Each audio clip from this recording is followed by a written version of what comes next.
In the city of Accra lived a rich family. The father, Mr. Raymond, was a big lawyer. He wore suits every day and went to court to fight for justice. The mother, Dr. Lydia, was a smart surgeon.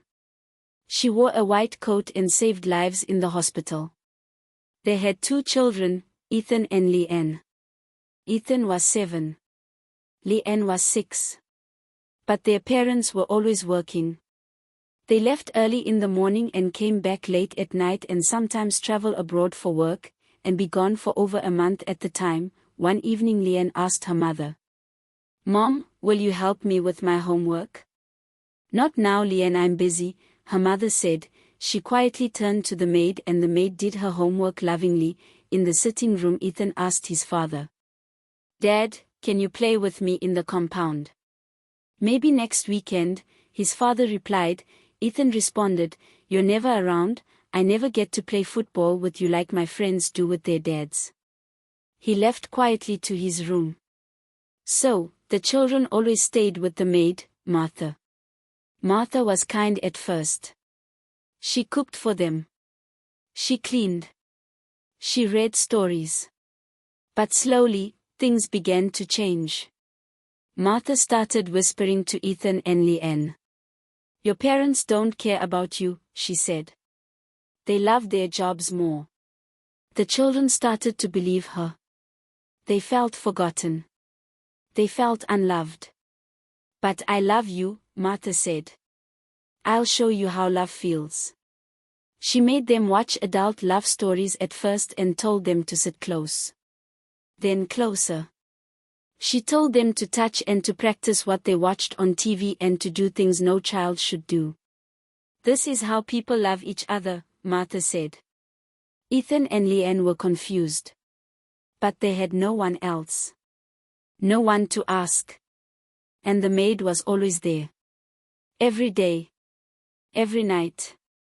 The parents never knew. Years passed. Leanne turned 13. One day, she didn't feel well. She was tired, weak, and often cried.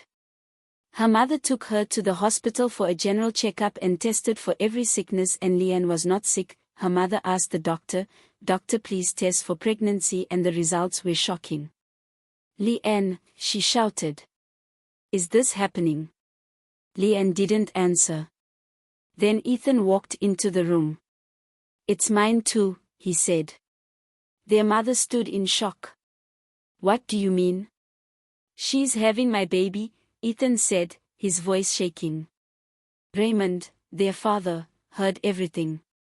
He held his chest. His face turned pale. He fell to the ground. Heart attack.